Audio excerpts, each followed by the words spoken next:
지난주에 이제 요셉이 자기의 정체를 드러냈어요. 그리고 형들이 이제 고생 땅으로 이사를 오게 되는 장면인데, 이 과정 가운데 우리가 생각해 봐야 될 게 있는데, 하나님은 어떤 분이냐? 여러 가지 특성이 있겠죠. 속성이 있겠지만 그 중에 하나가 무엇이냐면 하나님은 보상하시는 하나님이에요.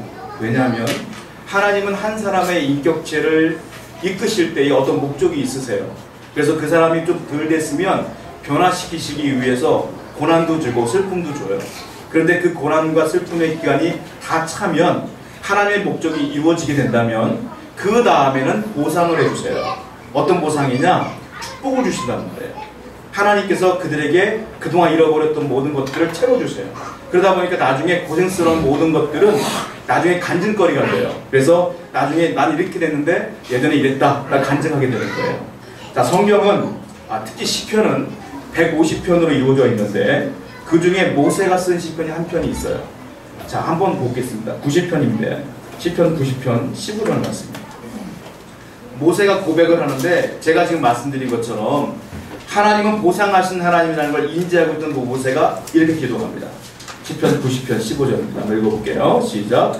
우리를 행복해 하신 날수대로와 우리의 화를 당한 연수대로 기쁘게 하소서. 모세가 그렇게 기도하는 거예요. 하나님, 내가 40년 동안 고생했고 40년 동안 이스라엘 백성들이 고생했는데 이제 그 고생한 날수대로 보상해 주세요. 이마누엘에게 축복해 주세요. 여러분, 하나님은 그런 분이에요. 내가 고통스럽다고 해서 이 고통이 끝날 때까지 되는 게 아니라 내가 변화되어지게 되면 그 다음에 보상해 주세요. 그러면 항상 보상을 기대하시고 믿음으로 이 모든 것들을 견뎌야 된다는 거예요. 자, 이 보상하시는 하나님이 야곱에게도 보상하십니다. 어떻게 보상하시냐면 요셉을 잃어버렸잖아요. 요셉이 죽은 줄 알았잖아요. 드디어 만났어요. 몇 살에 만났냐면 야곱이 130살에 만났어요. 130세에 만나서 그가 요셉을 만나서 고백하는 장면이에요. 한번 성경을 읽어볼게요. 본문 말씀인데 창세기 46장 30절입니다. 한번 읽어보겠습니다. 시작. 이스라엘이 요셉에게 이르되 네가 지금까지 살아있고 내가 네 얼굴을 보았으니 지금 죽어도 족하도다. 쉽게 말하면 그런 거예요. 나 이제 죽어도 여한이 없다. 죽은 줄 알았던 내 아들 만났으니 죽어도 여한이 없다. 그럼 하나님 데려가야 되는데 안 데려가세요. 130살에 요셉 만나고 야곱이 몇 살에 죽냐면 147살에 죽어요. 그러니까 17년 동안 더 살게 하셔요. 하나님께서. 그런데 제가 묵상하는 가운데 그런 생각이 들어요. 아니 20년 더 살게 해도 되고 30년 더 살아도 되는데 왜 굳이 17년은 더 살게 했을까? 왜 그런 줄 아십니까? 야곱이 요셉을 잃어버렸을 때 요셉의 나이가 17살이에요. 그러다 보니까 요셉 17이라는 숫자는 야곱에게 고난과 슬픔의 숫자예요. 절망의 숫자예요. 17만 보면 아들만 생각나. 괴로움의 숫자예요. 그런데 하나님은 요셉 만남 뒤에 17년을 더 살게 했어요. 이제 야곱에게 17이라는 숫자는 고난의 숫자가 아니에요. 어떤 숫자예요? 행복의 숫자예요. 하나님 보상해 주는 거예요. 여러분, 하나님께서는 여러분들의 그 고난을 그냥 놔두지 않아요. 변화되어지고 하나님 목적이 이루어지면 반드시 복의 복을 주셔요. 그러므로 그 믿음으로 살아가는 게 중요하다라는 거예요. 자, 그런데 야곱의 가족이 애굽으로 이제 이민을 갑니다. 이민을 가는데 가족이 몇 명이었느냐면 총 70명이에요. 성경을 볼게요. 몇 명인지. 46장 27절입니다. 한번 읽어보겠습니다. 시작. 애굽에서 요셉이 낳은 아들은 2명이니 야곱의 집사람으로 애굽에 이른 자가 모두 70명이었더라. 그러니까 아들, 손자, 며느리 다 합쳐가지고 70명이 된 거예요. 그러니까 우리가 생각할 때는 이렇게 생각할 수 있어요. 70명쯤 됐을 때 하나님이 그냥 애굽으로 그냥 우연찮게 갔다 이렇게 생각할 수 있겠지만 그렇지 않아요. 하나님은 이미 창세기 15장의 말씀을 보면 아브라함에게 분명히 약속했어요. 내가 너로 큰 민족을 이루게 하겠다. 애굽에 가서 큰 민족을 이루게 할 것이며 400년 동안 종살이할 것이다. 분명히 예언을 했어요. 하나님이 딱 보실 때 큰 민족을 이루기 위해 첫 단추는 70명이 적당했던 거예요. 그래서 그들이 70명이 되었을 때에 애굽으로 인도하시는 거예요. 즉 보이는 하나님의 손길이 하나도 없어요. 그러나 이 모든 것들도 전부 다 하나님의 섭리와 계획으로 이루어지고 있음을 우리 분명히 알아야 돼요. 이것 또한 하나님의 계획이었다. 그런데 문제가 있어요. 하나님이 분명히 그랬거든요. 애굽에서 400년 동안 종살이 한다고. 근데 400년이라는 기간이 짧은 기간이 아니잖아요. 그럼 애굽에서 살려고 하면 적법한 절차를 밟아야 돼요. 왜? 우리는 당연히 여기 살아야 되니까. 만약에 불법으로 가게 되면 400년 동안 그들이 견디기가 어렵단 말입니다. 왜냐? 요셉도 수명이 있죠. 야곱도 수명이 있잖아요. 그리고 그들을 초청한 바로도 수명이 있어요. 바로가 죽어버리면, 요셉이 죽어버리면 그 이후에 그들이 어떻게 견딜 수 있겠어요, 거기서. 그러니까 적법한 절차가 분명히 필요했어요. 그래서 요셉은 이 적법한 절차를 통하여 지혜를 짜내서 그들을 이민시키는 거예요. 그냥 무작정 간 게 아니에요, 성경을 보면. 자, 하나님께서 분명히 말씀하시는데 중요한 게 지혜라고 말씀하고 계세요. 성경을 보겠습니다. 전도서 10장 10절 말씀이에요. 한번 읽어볼게요. 시작. 철 연장이 무디어졌는데도 나를 갈지 아니하면 힘이 더 드느니라. 오직 지혜는 성공하기에 유익하니라. 쉽게 말하면 그거예요. 나무를 자르는데 톱이 갈아지지 않았으면, 무뎌져 있으면 힘만 들고 잘 안 잘라진다는 거예요. 그런데 도구를 잘 갈고 닦은 사람이 지혜로운 사람이다. 그럼 뭐라고 말하고 있느냐면 지혜는 성공하기에 유익하니라. 그러니까 성공하려면 지혜가 있어야 된다 이 말이에요. 즉 성공의 필수 조건은 지혜다. 여기서 말하는 지혜는 머리가 좋다는 게 아니에요. 여기서 말하는 지혜는 하나님이 주시는 지혜를 말하는 거예요. 즉 내가 성공하기 위해서는, 인생의 축복받기 위해서는 하나님께 무릎 꿇고 기도할 때 그 지혜가 온다 이거예요. 그러니까 지혜가 없으면 성공하기 어려워요. 요셉은 지금 지혜를 짜내요. 이 가족들을 어떻게 이곳으로 인도할까 지혜를 짜내요. 그러므로 요셉은 기도해요. 성경에는 기도했단 말이 나와 있지 않아요.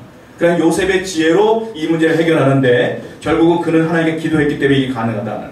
오늘은 세 가지를 볼 거예요. 뭐냐면 그들이 이민으로 오는데, 애굽으로 오는데 70명이 굉장히 어려움이 있습니다. 그 어려움이 어떤 어려움인지를 볼 거고요. 그리고 그 어려운 난관을 해결해요. 누가? 요셉이. 요셉의 지혜로 해결해요. 하나님께 무릎 꿇고 기도함으로. 그 지혜의 해결이 무엇인지를 볼 것이며, 그리고 그 뒤에 이 모든 것들을 가능케 하신 분이 누구냐, 그걸 한번 보려고 그래요. 먼저 성경을 볼게요. 창세기 45장 18절 말씀 보겠습니다. 한번 읽어볼게요. 시작. 너희 아버지와 너희 가족을 이끌고 내게로 오라. 나라에 기름진 것을 먹으리라. 그 요셉의 가족이 살아있음을 바로가 듣습니다. 들어서 바로가 뭐라고 말하면 초청을 해요. 야, 너희 가족 다 우리나라 오라 그래라. 애굽으로 오라고 해라. 그래서 초청을 하는데, 바로는 왜 초청을 하면 야곱도 모르고 70명이 누군지도 모르잖아요. 단지 요셉이 총리로 있으면서 애굽을 살렸지 않습니까? 가뭄 가운데. 그 은혜를 갚기를 원하는 거예요. 바로는 어떻게 보면 인품이 좋은 사람이에요. 왜냐하면 입 씻으면 되거든요. 그런데 의리를 지키는 거예요. 네가 우리나라 살렸으니까 내가 네 가족 살릴게. 이거 아니에요. 바로가 참 좋은 사람이에요. 다만 믿음이 없는 게 아쉬워요. 지옥 같겠으니까 좀 아쉬워요. 근데 사람은 참 인품은 좋아요. 근데 문제가 있어요. 뭐냐면 이 바로는 이 야곱 가족의 직업을 몰라요. 그냥 요셉의 가족인 것만 알지 그들이 어떤 일을 하는지 전혀 몰라요. 우리가 미국으로 이민을 갈 때 친척이 나를 초청하면 갈 수는 있죠. 갈 수는 있는데 이게 영주권 얻기가 쉽지가 않잖아요. 제 선후배들도 미국에서 유학하신 분들 많이 있는데 10년이 지나도 영주권을 못 얻어서 쩔쩔매는 분들 많이 계세요. 그게 쉽지가 않아요. 그런데 만약에 미국의 대통령이 초청을 하면 뭐 전용기도 줄 것이고 뭐 집도 줄 것이며 특별 케이스로 뭐 영주권도 줄 거 아니에요. 쉽잖아요. 이런 케이스예요. 바로가 초청하여 지금 살게 하는 거니까 아주 수월하게 이민 올 수가 있어요. 그런데 문제는 제가 다시 말씀드리지만 바로가 이들의 직업을 몰라요. 이게 왜 중요하냐? 굉장히 중요합니다. 왜 중요하냐? 성경을 볼게요. 창세기 46장 34절을 한번 보겠습니다. 창세기 46장 34절 읽어볼게요. 시작. 당신들은 이르기를 주의 종들은 어렸을 때부터 지금까지 목축하는 자들이온데 우리와 우리 선조가 다 그러하리이다 하소서. 애굽 사람은 다 목축을 가증히 여기나니 당신들이 고센 땅에 살게 되리이다. 잘 보세요. 애굽 사람들은 다 목축을 가증히 여긴대요. 야곱의 가증은 직업이 뭔 줄 아세요? 목축업이에요. 그러니까 애굽 사람들은 목축을 하는 사람들은 가증히 여기고 못된 사람을 여기고 천박하게 여긴다. 그러므로 만약에 바로가 요셉의 가족이 목축업을 하는 걸 알았으면 이민을 허락하지 않았을 거예요. 여러분이 이민을 할 때 직업을 묻잖아요. 네 직업이 뭐냐?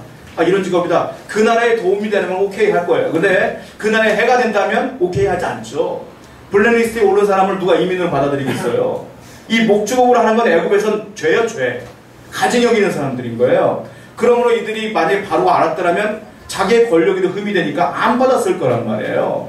그런데 지금 문제는 이 가족이 70명 전체가 목축업을 해요.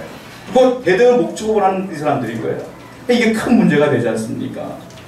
문제가 있죠. 왜냐면 고기를 좋아하면서 고기 주는 사람도 싫어하는 거. 우리나라도 마찬가지였잖아요.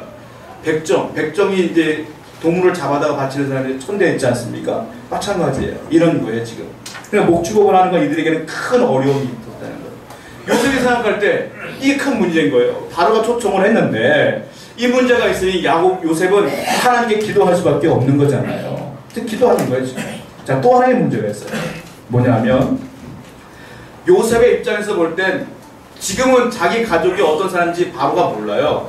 그리고 신하들도 몰라요. 근데 지금 가족이 70명이 와버리면 요셉도 목축업을 하는 사람들 가정에서 나온 사람이잖아요. 그러면 요셉의 권력에도 큰 해가 됩니다. 흠이 돼요. 왜냐? 바로가 지금 어떻게 보면 요셉을 낙하산 인사를 놓은 거거든요, 지금. 요셉은 낙하산이에요. 갑자기 감옥에 있다가 꿈에서 자라가지고 총리가 된 거니까. 그러니까 그 밑에 있던 권력자들이 있을 거 아니에요. 정치인들이. 그 신하들이 가만 놔두었어요. 우리나라 정치 보십시오. 옛날부터 사극을 보세요. 얼마나 암투가 있고 얼마나 치열한 권력 전투가 있었어요. 다른 나라도 마찬가지예요.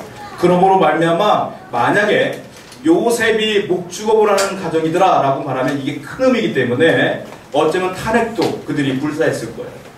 내려와라. 바로에게 막 얘기했을 거예요. 어떻게 저런 사람을 우리나라에서 가증 여기는 직업을 가진 사람을 세울 수 있느냐. 내려와라. 성경에는 그런 일은 없지만 아마 충분히 가능했을 일이에요, 이게. 그러니까 요셉에게도 큰 문제가 돼요. 요셉은 지혜가 필요해요. 기도할 수밖에 없어요. 세 번째 문제가 있어요. 뭐냐면 이 사람들은 하나님을 믿는 사람들이잖아요. 요셉과 야곱 가족은. 근데 애굽은 신이 많아요. 우상이 너무 많아. 하나님 빼고 다 믿어. 그잖아요. 우리가 출애굽기에 보면은 10가지 재앙이 등장을 하지 않습니까? 뭐 파리도 등장하고 그리고 뭐 이도 등장하고 뭐 개구도 등장하고 막 그러잖아요. 그게 애굽의 우상을 다 때려 부시는 하나님의 과정이에요. 그게 다 우상이에요. 그러니까 하나님께서 보실 때 애굽은 우상을 너무 많이 섬겨요. 그러니까 요셉이 볼 때 우리 아버지와 더불어 형제들이 하나님을 섬길 수가 없어요. 여기 오면 애굽과 섞여 살 수가 없는 거예요. 그래서 좋은 땅을 요셉이 알아보기 시작하죠. 그 땅이 고센 땅이었던 거예요. 독립된 공간이 필요했던 거예요. 그러니까 이런 문제가 분명히 있어요. 자, 요셉은 이 문제를 해결합니다. 어떻게 해결하느냐? 하나님이 지혜를 주셨어요. 그러니까 그 지혜로 해결하게 되는데 첫 번째 지혜가 뭐냐? 창세기 46장 33절과 34절 한번 읽어볼게요. 읽어보겠습니다. 시작. 바로가 당신들을 불러서 너의 직업이 무엇이냐 묻거든 당신들은 이르기를 목축하는 자들이온데 우리와 우리 선조가 다 그러하리이다 하소서. 애굽 사람은 다 목축을 가증히 여기나니 당신들이 고센 땅에 살게 되리이다. 자, 요셉이 형제들과 아버지를 다 모아놓고 뭐 하느냐? 오리엔테이션을 하는 거예요. 사전교육을 해요. 아버지, 형제를 다 모아놓고 이렇게 얘기하는 거예요. 바로가 분명히 물을 거예요. 당신들 직업이 무엇인지. 그러면 이렇게 대답하십시오 라고 말한 것이 오늘 읽은 33절과 34절이에요. 무슨 말이냐? 거짓말하지 말라. 기도하다가 깨달았어요. 하나님께서 이렇게 하라는 지혜를 깨달아 그대로 전달하는데 뭐라고 말하냐면 제가 아무리 생각해봐도 여러 가지 이 문제를 해결하기 위해서 잠깐 넘기기 위해서 거짓말할 수는 있지만 거짓말하지 맙시다. 하나님의 지혜가 이렇게 왔어요 라고 말하는 거예요. 뭐냐면 우리는 목축업을 한다고 분명히 얘기하십시오. 대대로 목축업을 했다고 말하십시오 라고 말합니다. 여러분, 하늘의 지혜는 정직이에요. 하나님의 지혜는 정직으로 정면 돌파하라 이거예요. 하나님을 잘 보세요. 하나님을 말씀하실 때 하나님은 거짓말 하신 적이 한 번도 없어요. 죄를 짓잖아요. 그 사람이 아무리 얼마 전까지만 해도 하나님을 잘 섬긴 사람이라 해도 죄를 짓잖아요. 그럼 하나님이 용서 안 해요. 내가 너 죽인다, 멸망시킨다, 저주해버려요. 애매모호한 게 없어요. 하나님. 그 사람이 회개하잖아요. 돌이키잖아요. 내가 너 용서할게. 하나님은 그 사람 기분 맞추려고 애매모호한 대답하지 않아. 없어요. 무조건 죽이든 살리든. 여러분, 신앙은 회색지대가 없어요. 애매모호한 게 없는 거예요. 내가 천국을 가든 지옥을 가든이지 애매모호한 건 없는 거예요. 하나님은 정직한 분이에요. 그러니까 요셉에게 하나님 분명히 얘기했어요. 야, 문제를 만났구나. 사람 속이려고 하지 마. 거짓말하지 마. 애매모호하게 넘어가려고 하지 마. 정직하게 얘기해. 너희는 목축업자잖아. 목축업한다고 얘기해. 그래서 요셉이 오리엔테이션 가운데 얘기하는 거예요. 우리 얘기합시다. 정직하게 얘기합시다.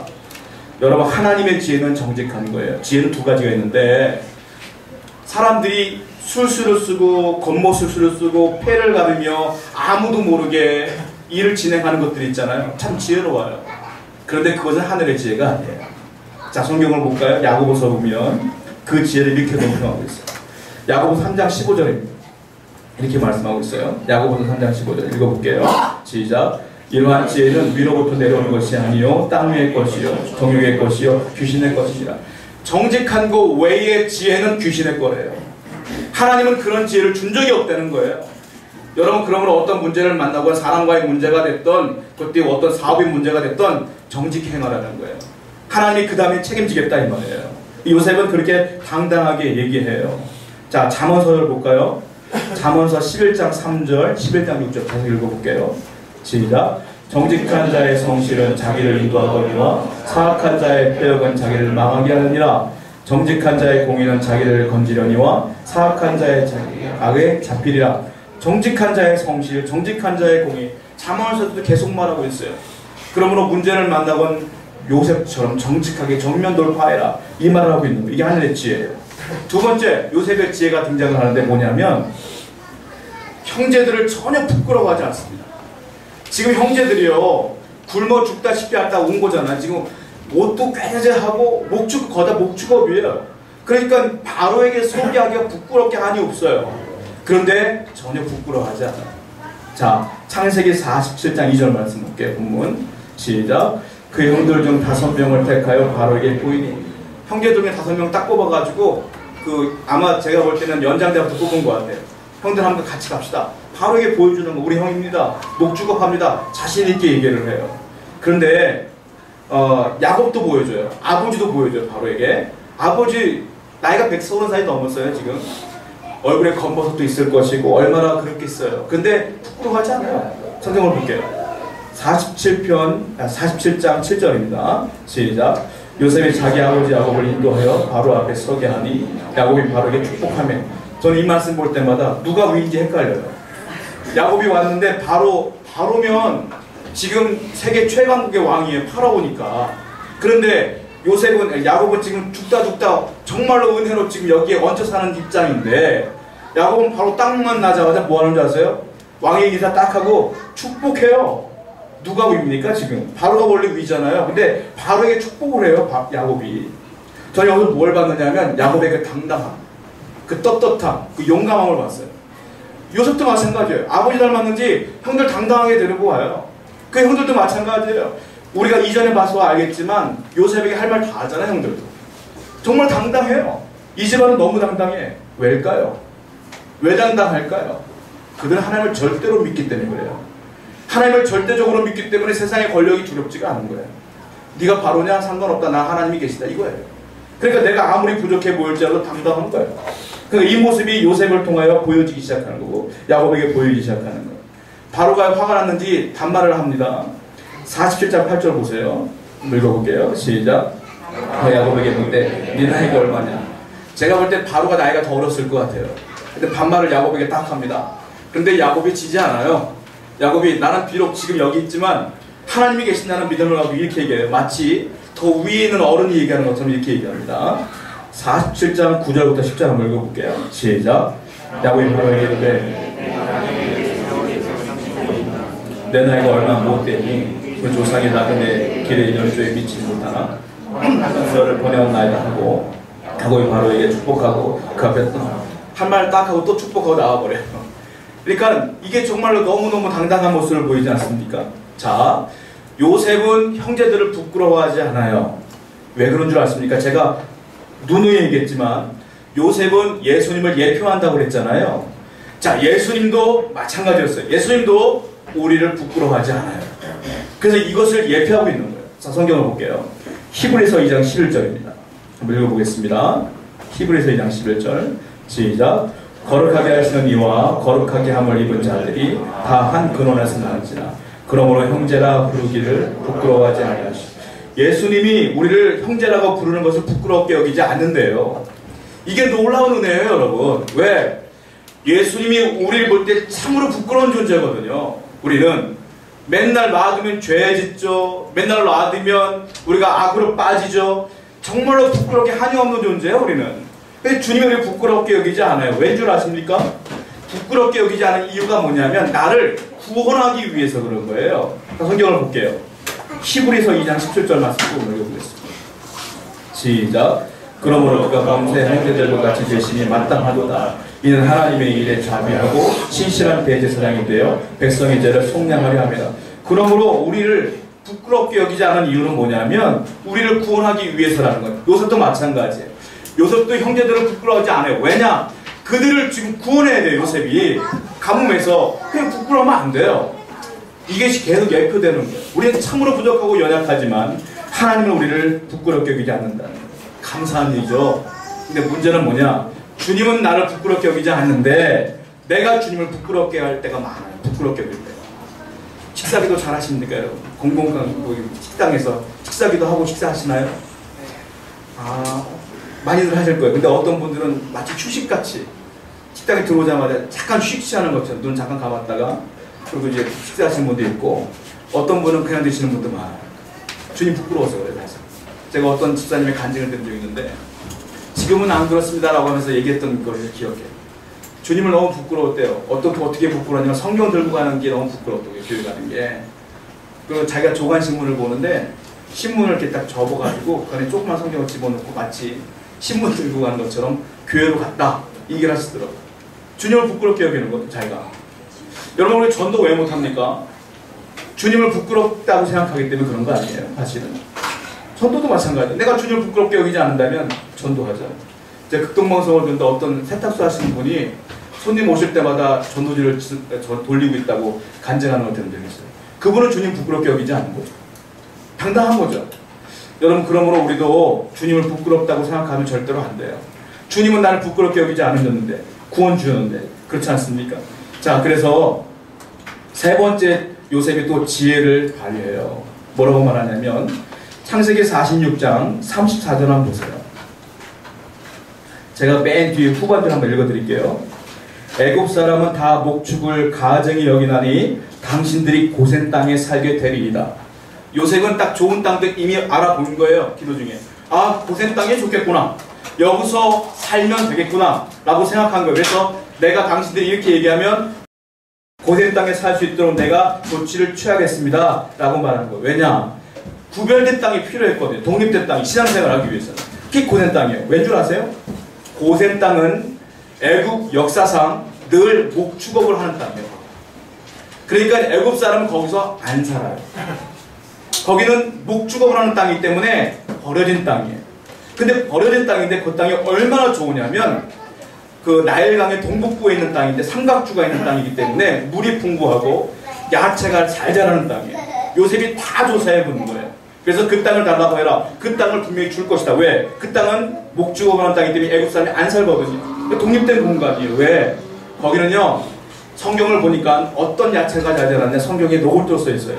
민수기 말씀 볼게요. 민수기 11장 5절입니다.